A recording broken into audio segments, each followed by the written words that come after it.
আরে ফুটপাতে থাকবো, তোদেরকে হারাবো, বাংলা থেকে উৎখাত করবো, কথা দিয়ে গেল।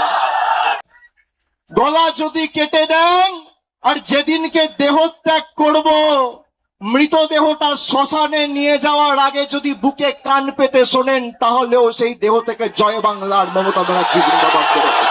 যদি কেউ নিজের মাকে ত্যাগ করে, সে সন্তানকে সৃষ্টিকর্তা সর্বশক্তিমানও কোনোদিন ক্ষমা করে না। আর বিজেপি যদি মানুষের রায় জিতে থাকেন, তাহলে এত ভয় কেন?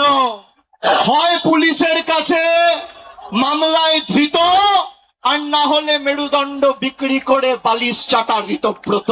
এই দুটো ছাড়া গদ্দারদের উপায় নেই। আর যারা গা বাঁচাতে, পিঠ বাঁচাতে বালিশ চাটার গ্রুপে যাচ্ছেন, এদেরকে তৃণমূল বলবেন না, বলবেন বালিশ চাটা। খালি বিসি বললেই হবে। বিসি, বিসির অনেক মানে হয়। বালিশ চাটা, আমি আর বেশি কিছু বললাম না। যারা গেছে, আমি নেত্রীকে অনুরোধ করব, দয়া করে আগামী দিনে একটা কেউ ফেরত নেবেন না। যারা নিজেদের তৃণমূল বলে দাবি করত, গিয়ে একবার দেখে আসুন মেয়র রোডে যে কটা লোক রয়েছে, গ্রামে জেসিবি দিয়ে মাটি কোপানোর সময়ের থেকে বেশি লোক হয়। ভালো তৃণমূল, তাই না? কর্মী কোথায়? জনতা কোথায়? মমতা বন্দ্যোপাধ্যায় যেখানে, জনতা সেখানে। অনেক বড় কেউকেটা হয়েছেন। এই গাছগুলো দেখছেন, একটা পাতা যদি ঝরে পড়ে যায়, একটা ডাল যদি কেউ কেটে ফেলে দেয়, তার সবুজ আর কেউ ধরে রাখতে পারে না। সেই ডালের মধ্যে, পাতার মধ্যে আর কোনোদিন প্রাণ কেউ সঞ্চার করতে পারে না। তার শক্তি তার শিকড়ে। একইভাবে তৃণমূলের শিকড়ের নাম মমতা বন্দ্যোপাধ্যায়। যার আদর্শ আন্দোলনকে সামনে রেখে হাজার হাজার লক্ষ লক্ষ কর্মীরা আপসীন লড়াই সংগ্রাম করে দলকে আজকে বটবৃক্ষে পরিণত করেছে, তারা যদি ভাবে যে গদ্দারি বেঈমানি করে দলকে দুর্বল করব, তৃণমূল কংগ্রেস আরো শক্তিশালী হবে। যারা আজকের সভায় এসছেন, আমি কুর্নিশ জানাই প্রত্যেকটা কর্মীকে।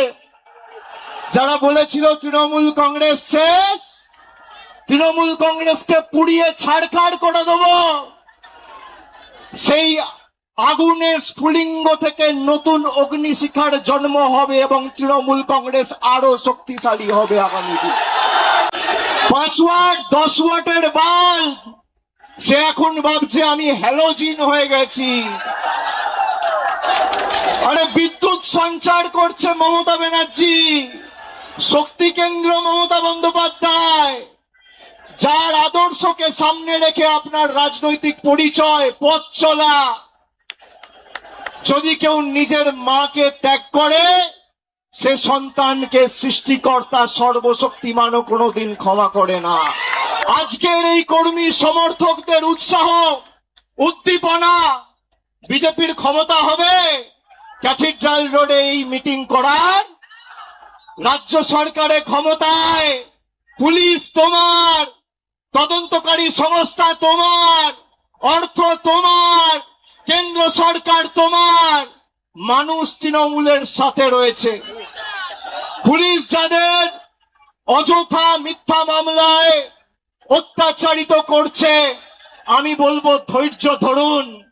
একটা ছোট নোটবুক পকেটে রাখবেন, সব লিখে রাখবেন। এই নোটবুক গুলো এক এক করে আমরা ঠিক টাইম মতো নিয়ে নেব।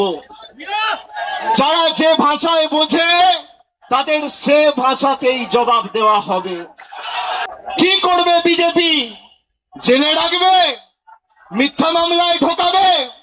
ঢোকাও, তাও বশ্যতা স্বীকার করব না, মেরুদণ্ডটা ফর সেল নয়। যারা মমতা ব্যানার্জির ছবিকে পিছনে রেখে আর জোড়া ফুল চিহ্নটাকে সামনে রেখে 2024 নির্বাচনে জিতেছে, তারা বলছে আমরা এখন এনডিএ কে সমর্থন করব। মানুষ ক্ষমা করবে? করবে? আপনাদের মধ্যে অনেকে কাউন্টিং এ ছিলেন, কিভাবে বিজেপি কাউন্টিং এ চুরি করে জিতেছে আপনারা সাক্ষী রয়েছে। যারা রামের নামে ভোট চেয়েছিল, সেই রাম মন্দিরে চুরির দায় এই বিজেপির। রাম মন্দিরে নোট চুরি আর ইভিএম এ ভোট চুরি, এই হচ্ছে বিজেপির প্রকৃত স্বরূপ। আপনারা শক্ত থাকুন, আমাদের আগামী দিনের লড়াইয়ের ময়দানে আবার দেখা হবে। বিশেষ করে যে সমস্ত তৃণমূল কংগ্রেসের নির্বাচিত সিম্বলে, তৃণমূলের সিম্বলে, জোড়া ফুল সিম্বলে নির্বাচিত হয়ে যারা পিঠ বাঁচাতে নিজেদের মেরুদণ্ড বিক্রি করে ওদিকে গেছে, আমরা প্রত্যেকটা বিধানসভায় গিয়ে মানুষের কাছে ক্ষমা প্রার্থনা করে আসব।